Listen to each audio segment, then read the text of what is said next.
Good afternoon. I'm going to call the Higher Education Committee to order. Today is Tuesday, February 7th, 3 p.m. in conference room 229. My members that are here for the Higher Education Committee, on my left is Senator Carol Fukunaga, on my right is Senator Kurt Favela, and I'm sure we're expecting our other two members shortly. This meeting is being streamed live on YouTube. In the unlikely event that we must abruptly end this hearing due to technical difficulties, the committee will reconvene to discuss any outstanding business at 3 p.m. on February 9th in this room 229, and a public notice will be posted on the legislature's website. For people participating remotely, all testifier audio will be muted and video disabled shortly before your turn to testify. Testifiers will be limited to 2 minutes each, and at the end of 2 minutes, the audio will automatically be muted. I'll be reading a list of people who submitted written testimony for each measure. We apologize if the closed caption doesn't accurately transcribe your name. If you're interested in reviewing the written testimony, please go to the legislature's website, and you'll find a link on the status page for the measure. If there's any temporary technical glitches during your turn to testify, we may have to move on to the next person due to time constraints. We appreciate your understanding and remind you that the committee has your written testimony. And this meeting will include the agenda from the 3 p.m. and the 3:30 p.m. Is it 3:30? 3:15. Sorry, I think it's 3:30 p.m. agendas. And I have asked that this thing that we read before every committee be taped, so we don't have to say it over and over again. But nobody has given it. What a smart idea. Right? Thank you. Yes, we press the button and it says it all. But that being said, we'll go to our first item on the agenda, Senate Bill 236. This relates to the victim counselor privilege. It expands the victim counselor privilege under Hawai'i rules of evidence to include confidential advocates employed by the University of Hawaii, increases the minimum number of hours of training domestic violence victims counselors must complete to be considered a victim counselor. We have a number of people here that have submitted testimony and is here to testify. First, Jennifer Rhodes, testifying from the University of Hawaii in support. Jennifer? Good afternoon, Chair Kidani, Chair Kidani and Mercado Kim. I stand in support of our testimony. I'm at the university and I'm here for questions. Okay, thank you very much, Jennifer. Lynn Costales Matsuoka, Executive Director, testifying for the Sex Abuse Treatment Center in support. Lynn, are you here? Not here? Okay, Angelina Mercado, Executive Director, testifying for Hawaii State Coalition Against Domestic Violence in support. Welcome. Chair, Vice Chair is Angelina Mercado for the Hawaii State Coalition Against Domestic Violence, and we stand on our written testimony available for any questions you may have. Okay, good last name. Anna Izzy, testifying for Every Voice Coalition in support on Zoom. Anna, are you there? Not present on Zoom, Chair. Not present. Okay, she is in support. We also have a number of others. 1, 2, 3, 4, 5, 6, 7, 8, 9, 10, 11, 12, 13 others in support. So is there anyone here that's on the list or would like to testify, did not send anything in on this measure? Senate Bill 236. Anyone? No. Okay, members, any questions to any of those that have stood on their testimony regarding this measure? Hearing none, we will move on to the next item. Senate Bill 391 relating to the University of Hawaii Community College workforce training. This appropriates funds for the University of Hawaii Community College's workforce training. We have Daintree Bartoldos. Sorry, Daintree, say your name in support. Aloha, Chair. Case over for the council. We stand on our written testimony. Okay, I know you're not Daintree. Okay, Keith Hayashi, Superintendent, testifying for Department of Ed in support. Della Teraoka, support. Want to come on up? Hi. Hello. Good afternoon. Good afternoon. You can sit. You can sit. Chair, Vice Chair, and members. I am the Interim Associate Vice President for the Academic Affairs for the Community Colleges, and we stand in support of our testimony, and I'm here to answer questions. Okay, thank you. Christian Fern, testifying for University of Hawaii Professional Assembly in support. Serving for Christian Firm with UHPA, Senator and support.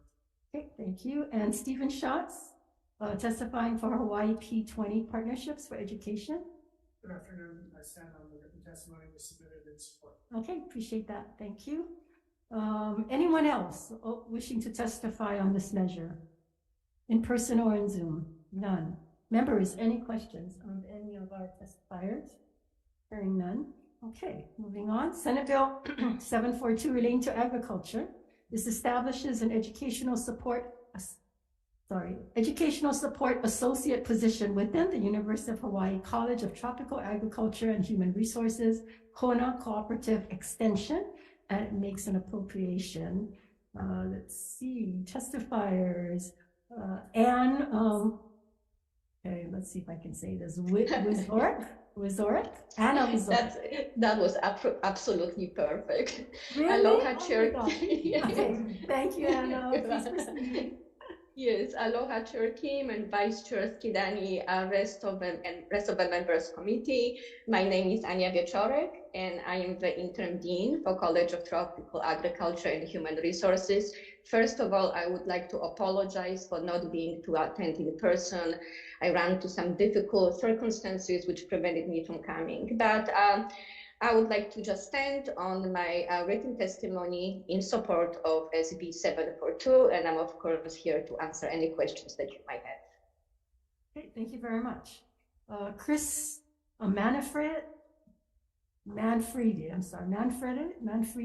there I go again, testifying for Coffee Association in support. Chris, you want to say how to pronounce your last name? Aloha, Chair. It's Chris Manfredi. Manfredi, thank you. Aloha, Chair, Vice Chair, members of the committee. My name is Chris Manfredi. I'm testifying for the Hawaii Coffee Association. We stand on our written testimony in support. Just want to underscore that this position is vitally important to the success of Hawaii's coffee industry. The work that's done in Kona benefits the entire state, coffee producers throughout the state. And that office has been historically undersupported, underfunded, and understaffed. It's amazing the amount of work that they are able to do with the amount of staff that they have. This position is long overdue, and we appreciate your support. Thank you. I'm available for any questions. Aloha. Thank you, Chris. Nathan Trump, testifying for Island Harvest. In support, Suzanne Schreiner, testifying for Kona Coffee Farmers. In support, Carolyn Whitcover. In support, Rebecca Villegas, individual. In support. Anyone else here wishing to testify on this measure? Hearing none. Members, any questions? I have a question. Chris, are you still there? Yes, Chair. Hi, thank you. Just wanted to ask, you said has been understaffed and so forth. How long have you folks asked for this position, or what's happened in the past? Why have they never funded you folks this position? Okay, my understanding, and I'm not completely fluent in the inner workings of the University of Hawaii. We've historically asked for it through working with the folks there, and they have certain restrictions of how they can advocate on their own behalf. Okay. So I think that our requests have largely fallen on deaf ears when we go through the university system. So I think the approach here is to work through the legislature to maybe circumvent some of the internal politics that go on within the university, and to shed light on the situation. At least that's my informal understanding, and maybe why we've been unsuccessful for so long. That perhaps a new approach is needed to get a different outcome. Okay, appreciate you sharing that with us, Chris. Let me ask Anna, are you still here? Yes, I'm still here. Yes, I'm right here. So Anna, how long have you been the interim dean? I have been interim dean for 6 months, but I have been part of CETA faculty for 20 years and the interim associate dean for academic affairs for 7. So do you know why we've never given this position, or have you folks asked for it? And So my understanding is that the only person who can request the positions and budget for University of Hawaii system is the President Lasner. So deans as such are not supposed to advocate or not supposed to put the bills. You're not supposed to even talk to us, right? No, we always can talk to you guys.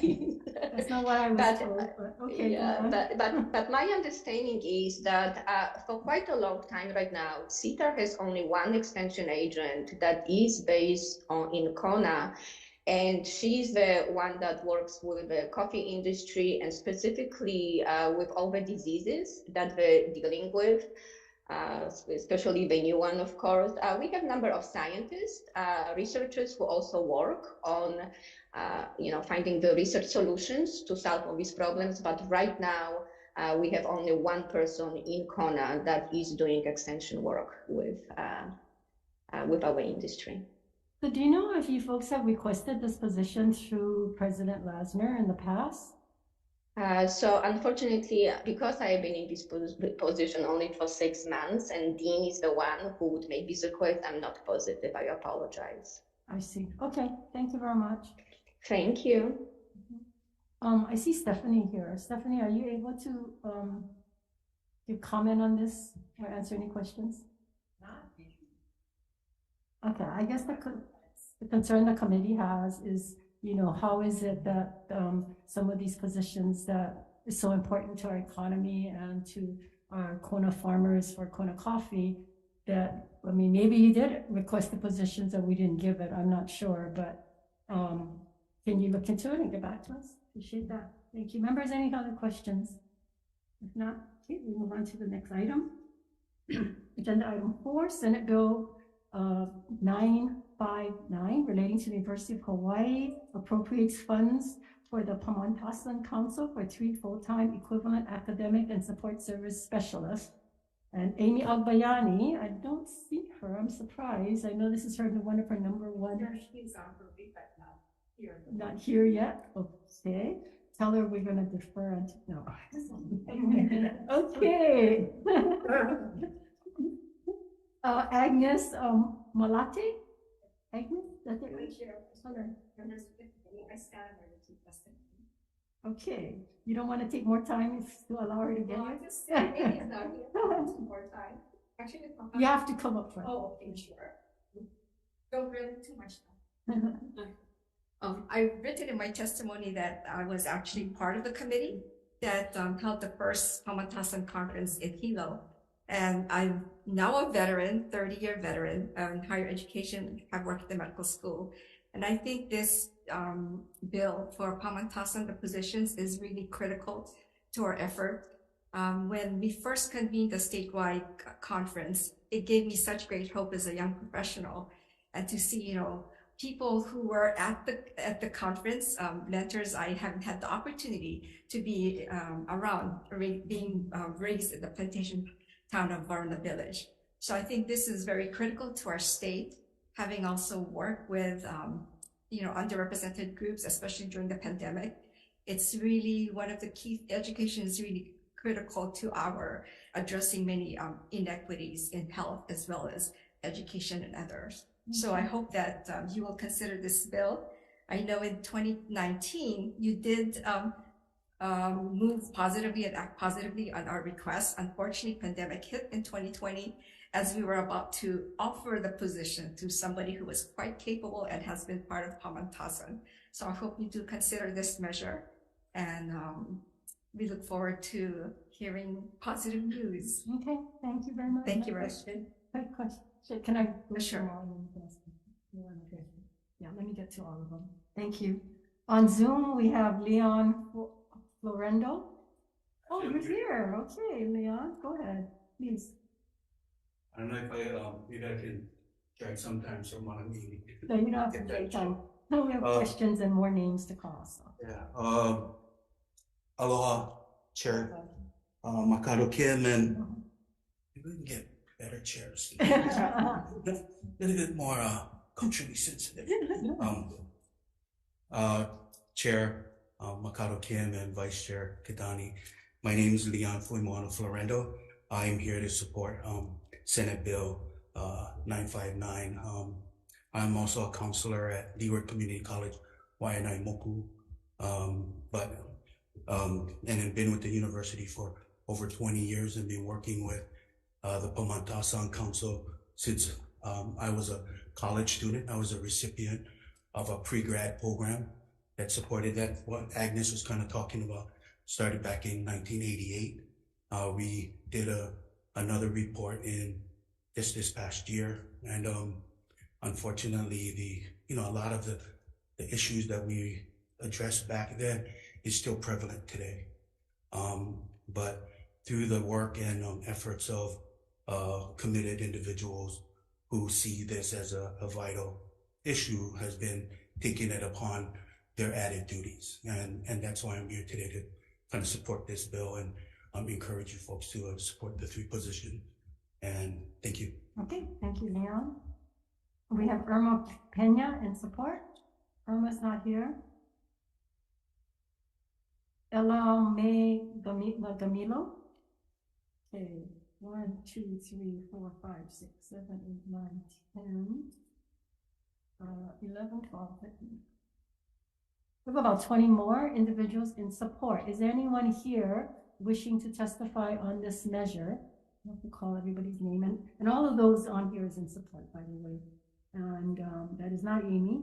That is Senator Ardella. Okay, questions. Senator Kidani, you have a question for Agnes?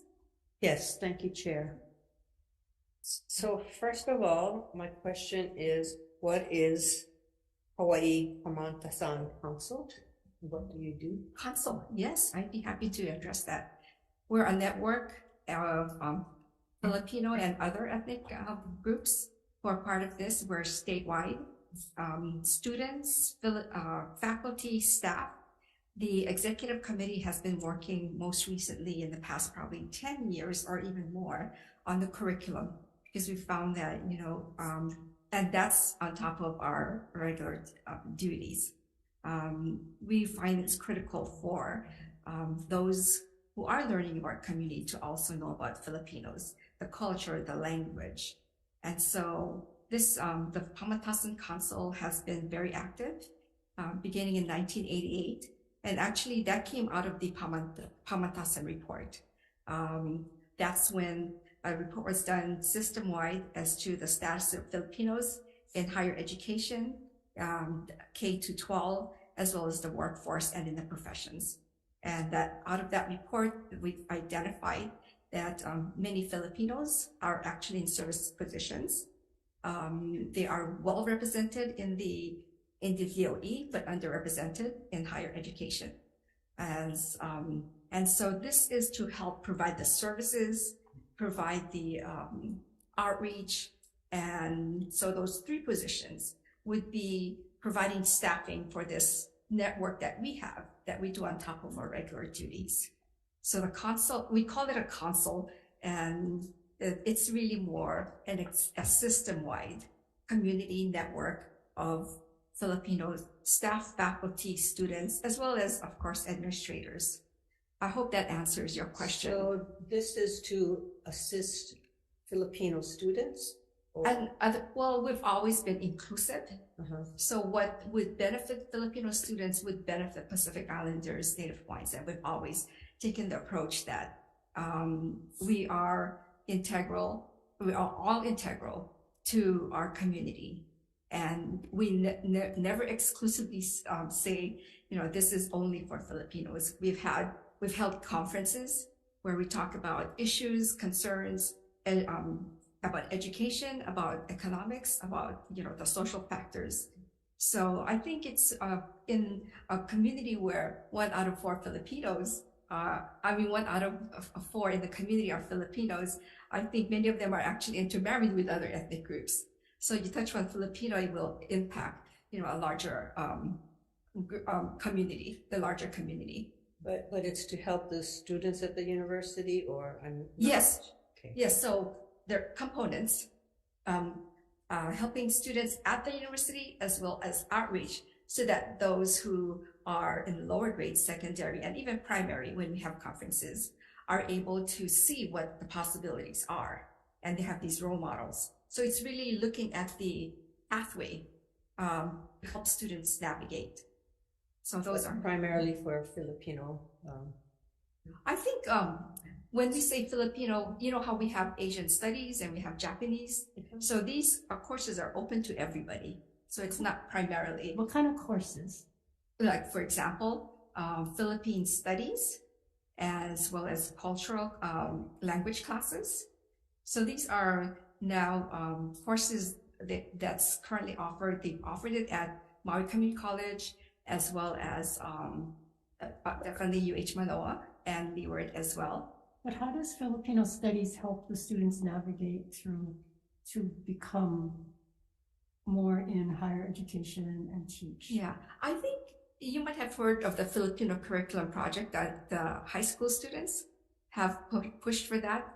This is sharing from my experience. Growing up in Hawaii as an immigrant, growing up at the time when there were very few role models, and there was a huge stigma about being, Filipino. And so, right. So how does this knowing about Filipino help students get to college? That was your question, right?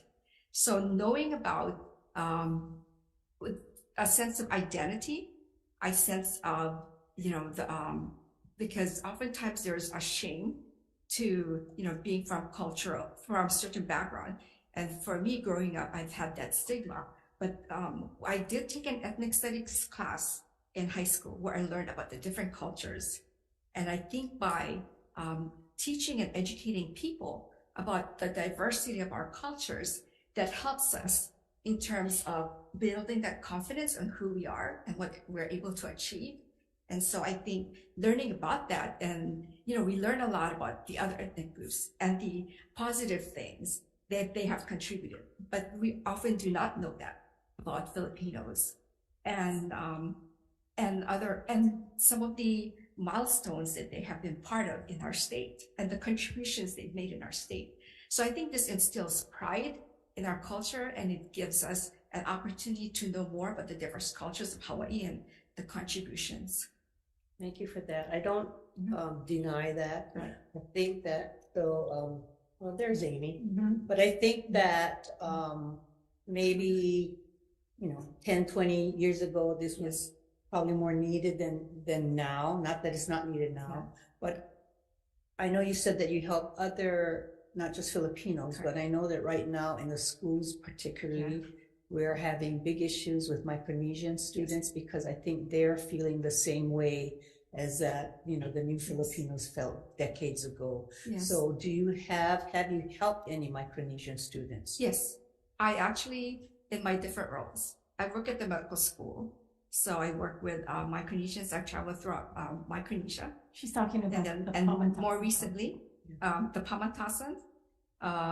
In terms of Pamantasan, I think as professionals, we do support our Micronesian, the Micronesian community, as in terms of one of our programs is the Office of Multicultural Student Services, and within that program, we actually do have good outreach to the Micronesian community. So, well, that's good to know, and I think it would be good if you guys would reach out to the Department of Education to share what you guys have or have learned, because there is a really big problem brewing in the schools right now with the Micronesian students. So I'm hoping that you can help them to figure out how they get through this process that you guys already have gone through decades ago. Yeah. We definitely work with them, and I would like to think that the Filipinos do not struggle anymore as much as 20 years ago.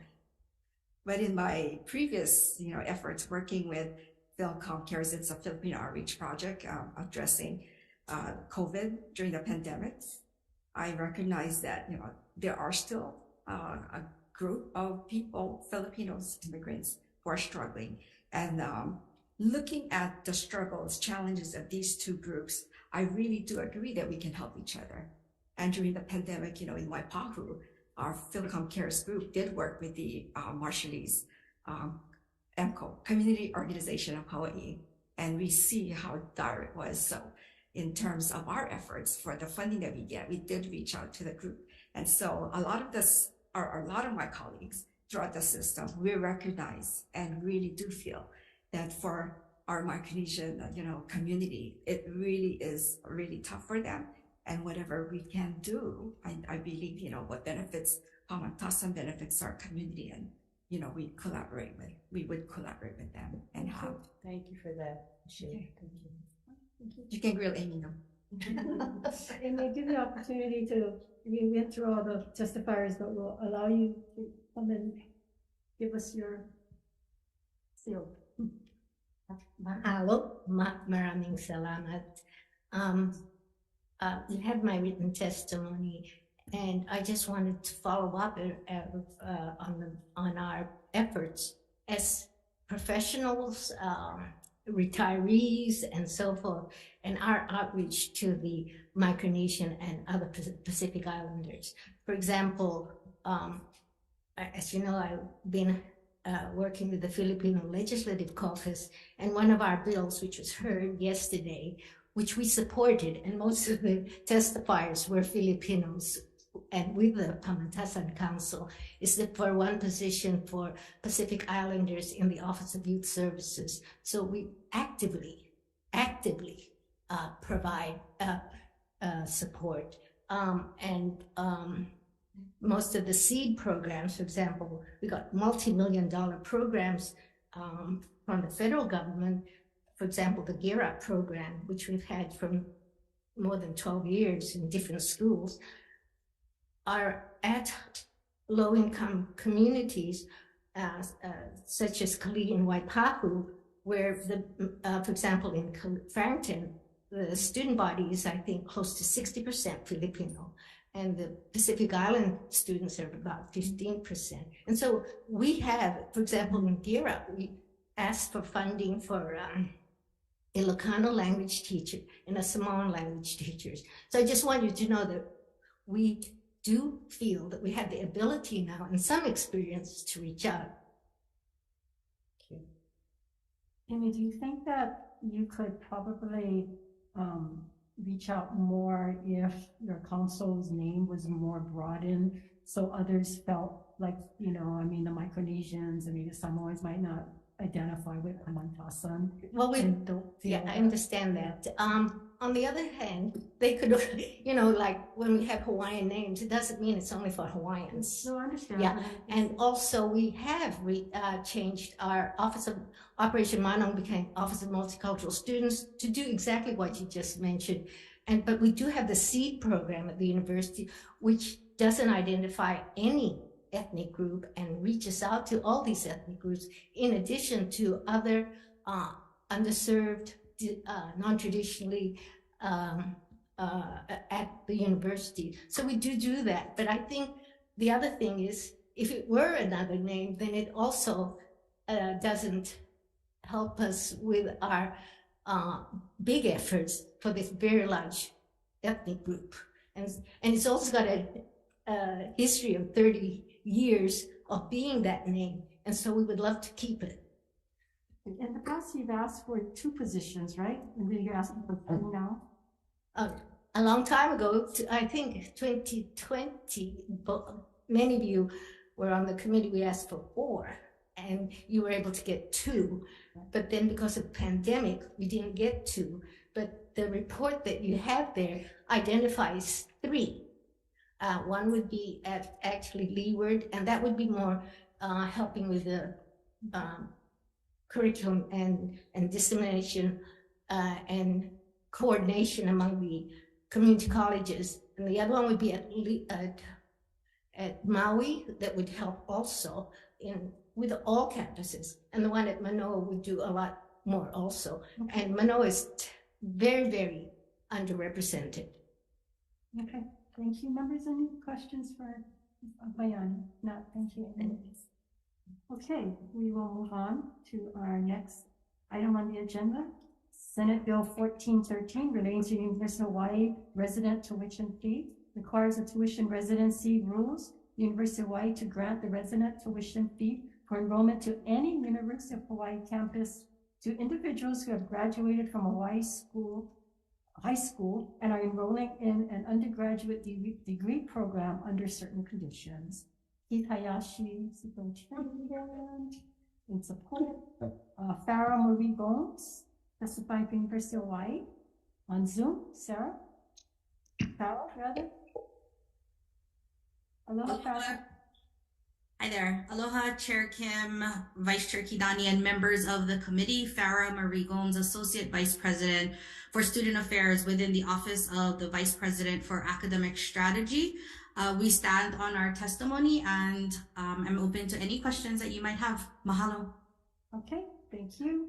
Stephen Schatz for Hawaii Employment Partnerships Education. I'm Chair, Vice Chair, this is written testimony, and I'm happy to answer your question. Thank you, Stephen. Susan Piccola Davis in support. And I guess Keith Hayashi was on twice. He didn't want to get missed, but he's not here. Okay, members, any questions? No questions. Okay, and it is 3:30. So with that, we want to go to our 3:30 agenda numbers. Actually, all 3:30 agenda is decision making. So why don't I recess and then we're going to do this all the time. So recess.